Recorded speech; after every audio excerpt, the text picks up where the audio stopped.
everyone! Welcome to our vlog. Today, we'll talk about something super important. Taking care of our environment. Today, pag-uusapan natin ng isang importanteng topic, waste management at home.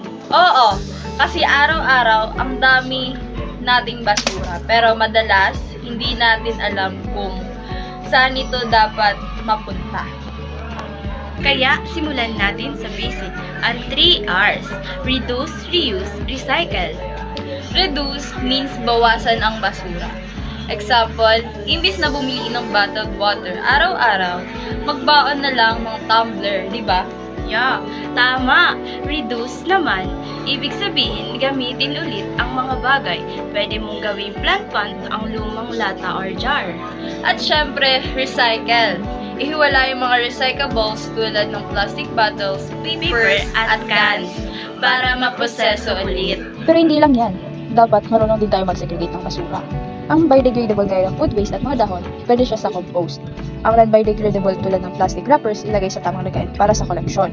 At yung recyclables, ipunin para madala sa recycling centers. Pwede rin tayong gumawa ng compost sa bahay. Oo, malaking tulong yan para mabawasan ang basura at makagawa ng fertilizer.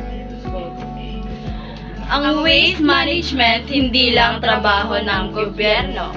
Responsibilidad din nating lahat, lalo na sa sariling tahanan. Kahit simpleng bagay lang, Malaking epekto yan sa kalinisan at sa ating kalikasan. Kaya guys, simulan na natin sa bahay. Practice the 3 R's, segregate your waste, and be a part of the solution. small actions create big change. Let's make our home clean and our earth green. Thanks for watching! Don't forget to like, share, and subscribe for more eco-friendly tips. Bye!